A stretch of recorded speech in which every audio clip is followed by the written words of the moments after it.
Welcome to Kruk and Kuip Extra Innings. Is tonight the Giants took down the dbacks 6-2 to win the series at home tonight. It was a good outing for Matt Cain. He only gave up one earned run in 5 innings pitched. He had a really solid outing tonight. He was back into vintage form. And Shelby Miller didn't look too bad either. He gave up 3 earned runs in 5 1/3 innings, but his line was not as bad as it actually looked. He looked decent tonight, and I think Shelby Miller's turned a corner.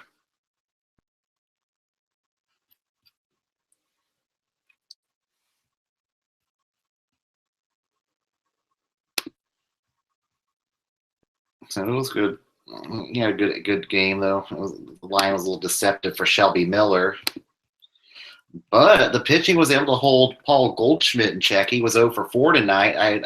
That's something I could take anytime out. And then Jarrett Parker, he is inching a lot closer to the Mendoza line tonight, going 2 for 3. Parker looked great, and he had a triple. So he was excellent tonight. Even Matt Cain provided some of his own offense too. He had a double tonight, and Brent Hundley had a triple tonight. So in first few innings, the Giants started slow. They were down 1-0, and then the bats got going, and I thought Cain was going to get caned. But it turned out to be an all right game for Matt Cain. He ended up being a good game for him, all in all.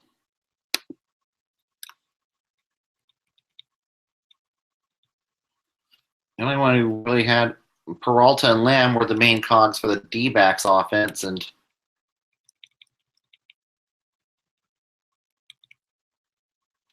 but yeah, Matt Cain, he had 6 strikeouts, only allowed 1 earned run. This is an outing I will take any time for Matt Cain.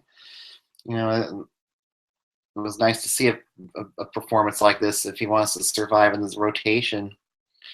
And he's had his fair share of injuries. He just hasn't had a lot of breaks the last few years.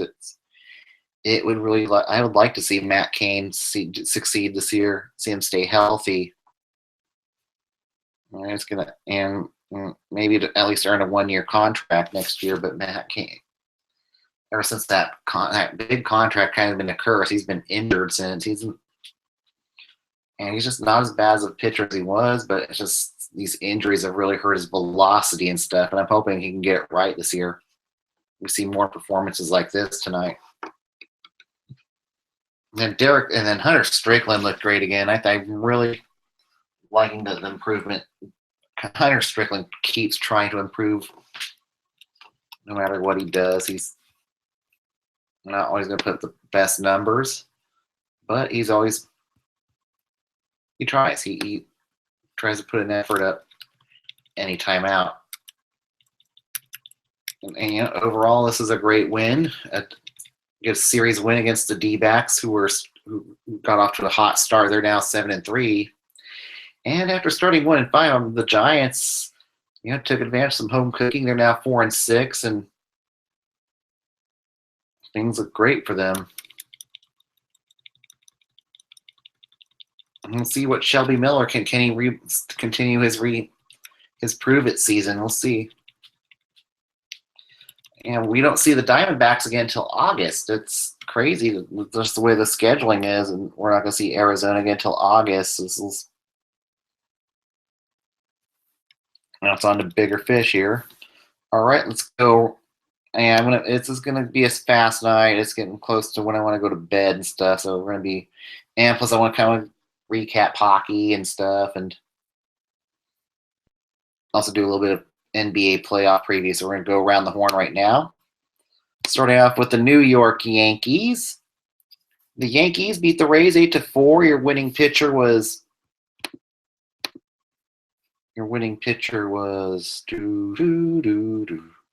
Brian Mitchell. Your losing pitcher was Jumbo Diaz.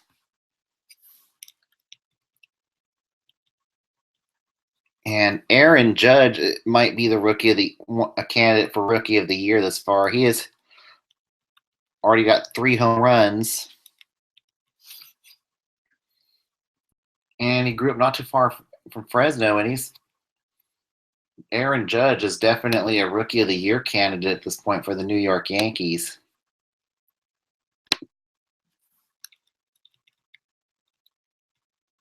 And he went 2 for 3, so he's going to be a rookie to watch this year.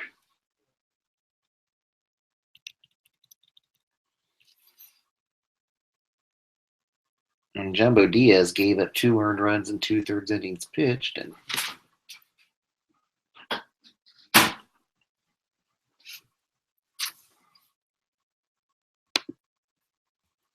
then Erasmo Ramirez gave up 2 earned runs in 1 2/3 innings pitched. And Aroldis Chapman got his first save of the season. The Tigers beat the Twins 5-3.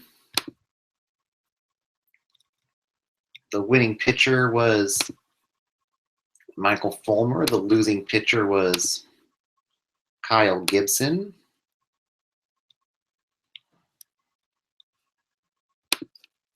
And Andrew Romaine was the main cog, going 2 for 3 today.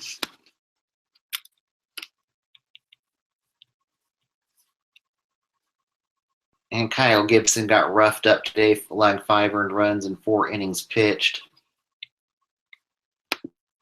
Then the Padres blanked the Rockies at Coors Field, a rare feat, 6-0. The winning pitcher was Zach Lee. The losing pitcher was Kyle Freeland. And wow, this doesn't happen too often at Coors Field, but the Rockies were held to only 3 hits. You don't see that too often at Coors Field. It's about as often as you see 1-0 ball games at Coors. Will Myers went 2 for 3.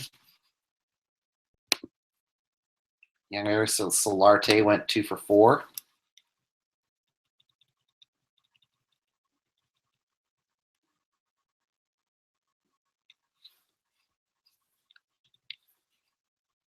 All right, the St.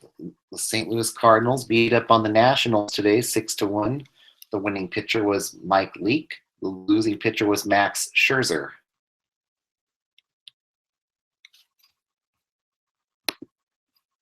And Stephen Piscotty had a 3 for 5 game.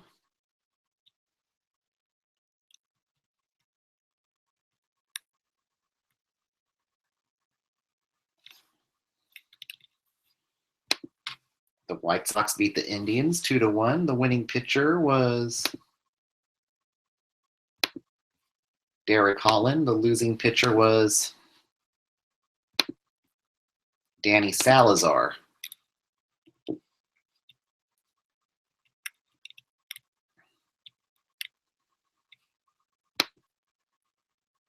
And the Reds beat up on the Pirates, and I think they got a sweep, 9-2. The winning pitcher was Amir Garrett. The losing pitcher was Ivan Nova. David Freese went 2 for 3. Andrew McCutchen went 2 for 4.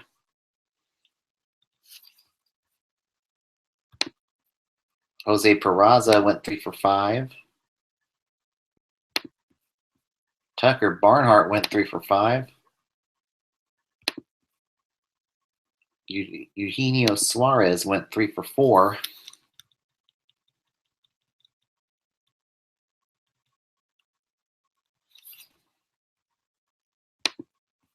And Antonio Bastardo got starched in 2/3 inning pitch and allowed 4 earned runs.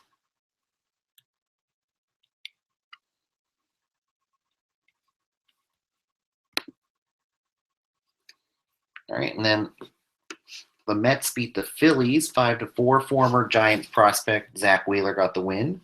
The losing pitcher was Vince Velasquez.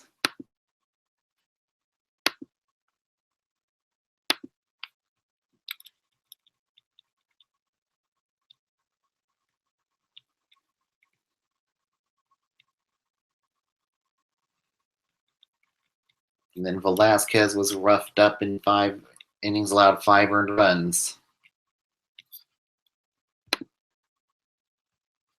And the Brewers blanked the Blue Jays 2-0.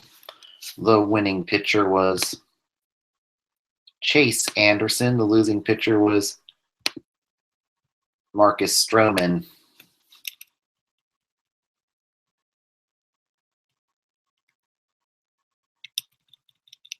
And Stroman pitched a complete game in the losing effort today. And the struggling Jays have fell to 1-7. Very slow start to the season. The Braves beat the Marlins 5-4. The winning pitcher was Andres Vizcaino. The losing pitcher was AJ Ramos. Giancarlo Stanton had a 2-for-3 game with 4 RBIs.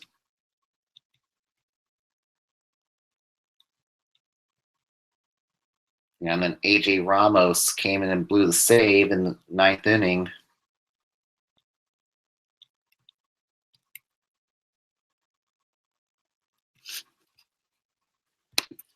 And then the Orioles clobbered the Red Sox 12-5. The winning pitcher was Michelle Givens. The losing pitcher was Stephen Wright.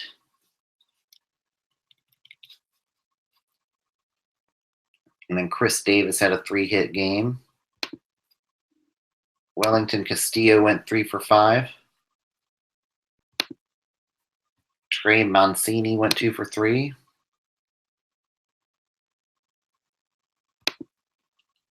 Xander Bogaerts went 3-for-5.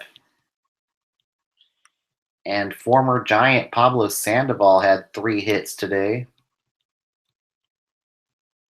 No, he had just 1. Excuse me. Pablo Sandoval had a home run today, though. But man, Stephen Wright got lit up today. 8 earned runs in 1 1/3 innings pitched. And Joe Kelly didn't make matters any better by giving up 2 more earned runs. Ubaldo Jimenez only lasted 4 innings, allowed 5 earned runs. So not a good day for the starting pitching in either team. The LA Dodgers beat the Chicago Cubs 2-0. Brandon McCarthy was your winning pitcher. John Lackey was your losing pitcher.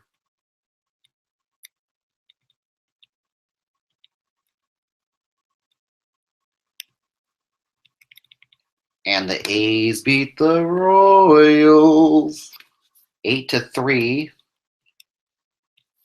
And the winning pitcher was Andrew Triggs. The losing pitcher was Jason Hamill. Lorenzo Cain had a good game, won 3-for-4.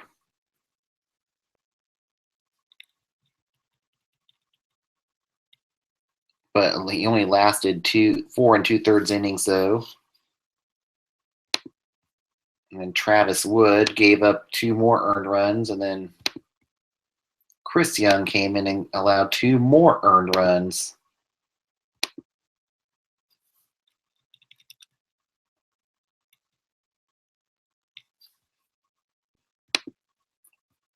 The Rangers beat the Angels 8-3. Your winning pitcher was AJ Griffin. Your losing pitcher was Jesse Chavez.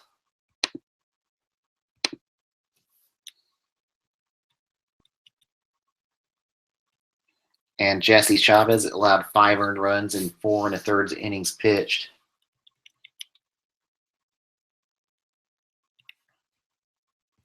And last but not least, the Astros doubled up on the Mariners today 10-5. Your winning pitcher was Brad Peacock.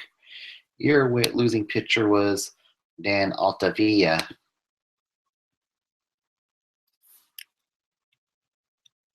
And Jose Altuve had a 3-for-3 game.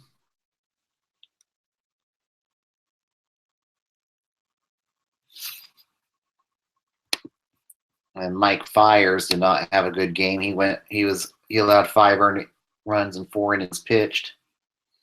Altavia allowed 3 earned runs in an inning pitched. And in 1/3 inning pitched, Dylan Overton was, as the Mariners bullpens continue to look shaky early on in this season, and it's fallen to 2-8. Let's go down on the farm and see. Last night down on the farm, Chris Stratton got roughed up pretty bad. And I think he'd thrive better in a bullpen role than a starting role, but I think he's going to be up with the majors at some point. Last night was not a night to remember for Chris Stratton.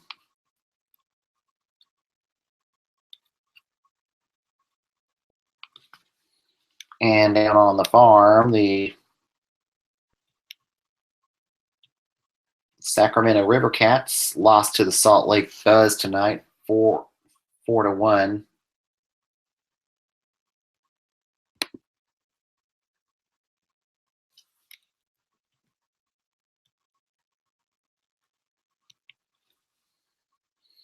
And Christian Arroyo went 2 for 5 in the game.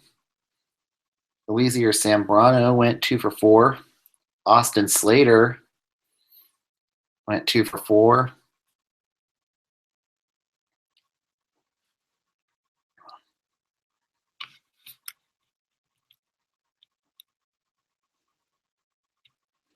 And Manny Bano, and then Dan Slania went 4 2/3 innings, allowed 4 earned runs tonight.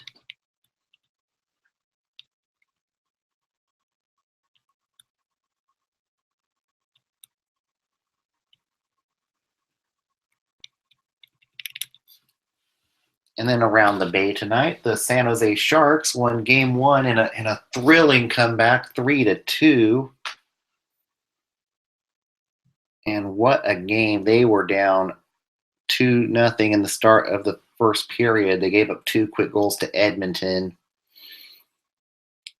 And man, Donskoy had a great game tonight. You had a great game out of Timo Meyer. You had a great game out of Tomas Hertl. The youngsters really rallied around after falling behind 2-0 and just clawed their way back. Found a way to tie the game up to go to overtime. Then Melker Carlson comes in with the game-winning goal. What an amazing game tonight for the Sharks, and great comeback. And I enjoyed watching that tonight. And also the Warriors won their finale tonight, 109-94 over the LA Lakers. All right, let's go to a little bit of Stanley Cup scores.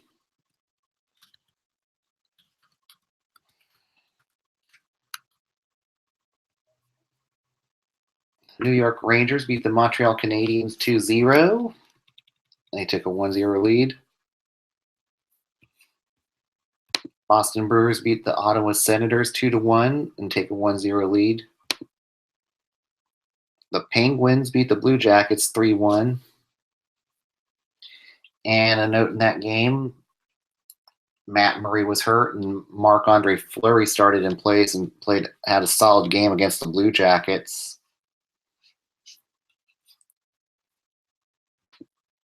And yes, Devin Dubnyk was a choke artist tonight for Minnesota as the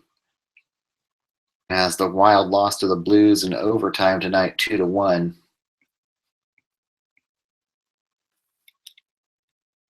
And now with the NBA season wrapped up, it's time for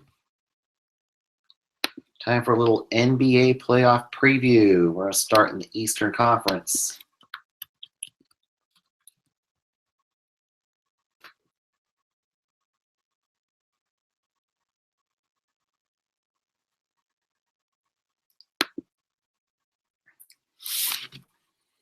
All right, first game in the seedings.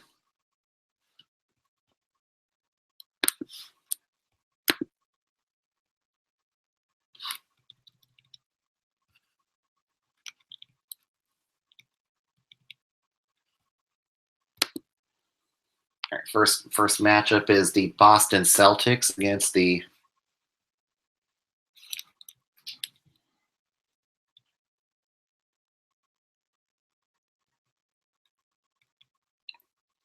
Boston Celtics against the Chicago Bulls.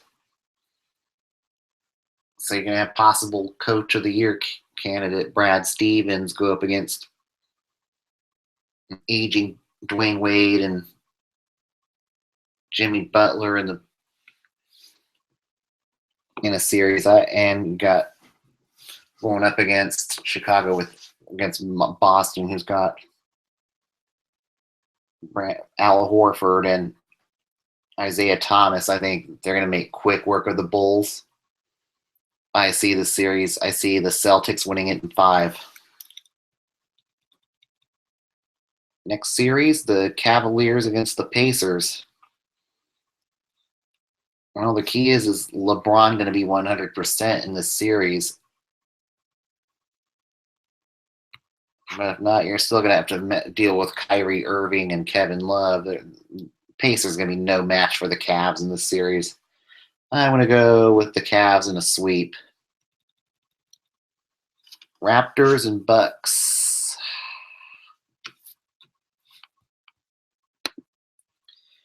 Well, the Bucks have had a good feel-good story getting back into the playoffs and stuff.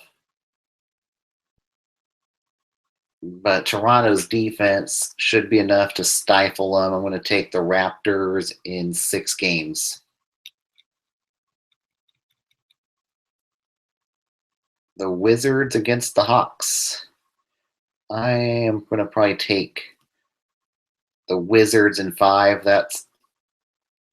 I think Scott Brooks is another coach who's really gotten Washington to play great basketball this year and has them playing out of their minds. And I think they're going to be no match for Dwight Howard. I think this is going to be taking the Wizards in 6.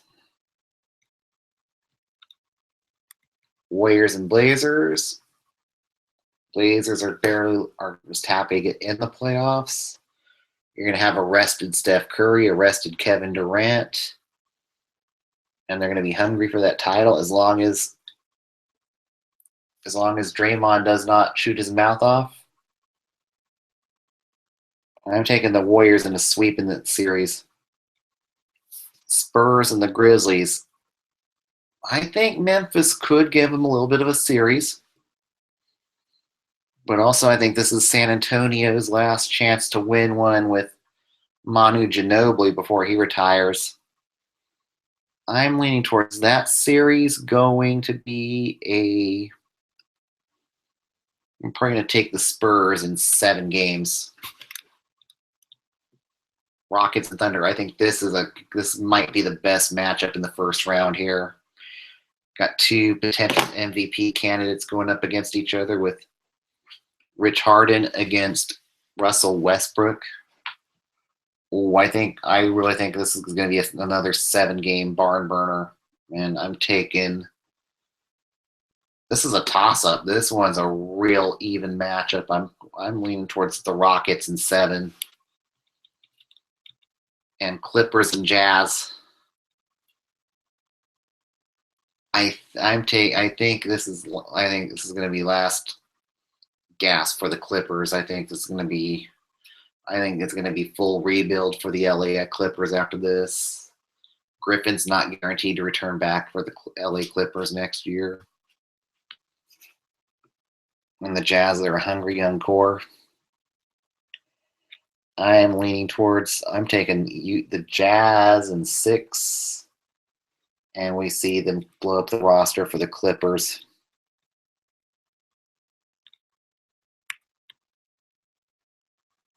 Let's go to tomorrow's probables.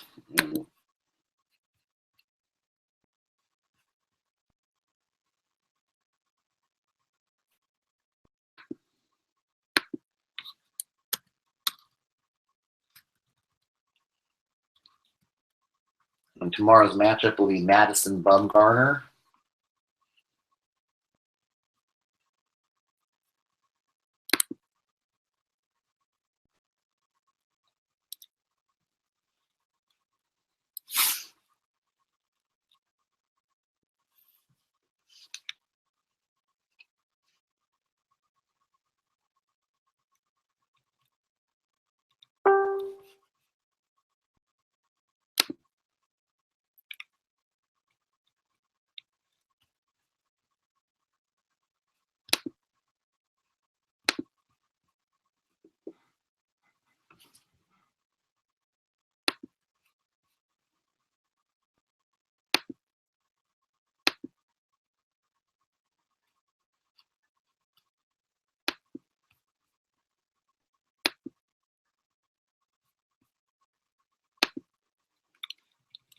Here's your problems for tomorrow. John Gray against Madison Bumgarner. Gray has struggled in his location, but he's done well against the Giants. But he's going to be going up against Mad Bum.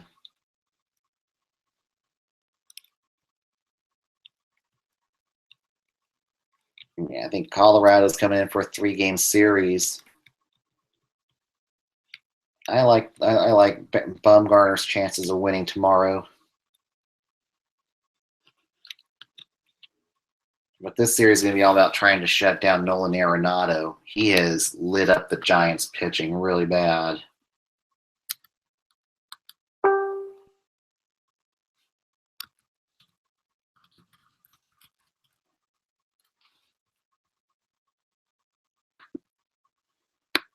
Okay, it's a 4-game series, so they got him for 4 games.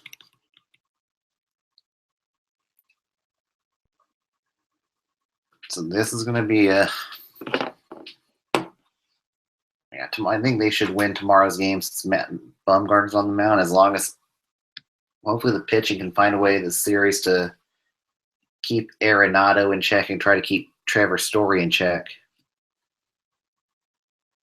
But we're going to find out a lot about the Colorado Rockies in the next week or so. But I'm confident they'll win the first 2 games of the series with Cueto and Bumgarner. Maybe Moore gets them another win, so we'll see. But it's going to be about keeping Arenado, Cargo, all those big bats in check for Colorado if they want to win the series. Should be a fun series. We're gonna, like I said, we'll find out how good this Colorado team is as in terms of offense. A classic batting versus pitching matchup. Well, thanks for tuning into the late broadcast here. It's gonna be like this for the next week or so. Remember, Bay Area, together, the whole Bay Area sports is giant.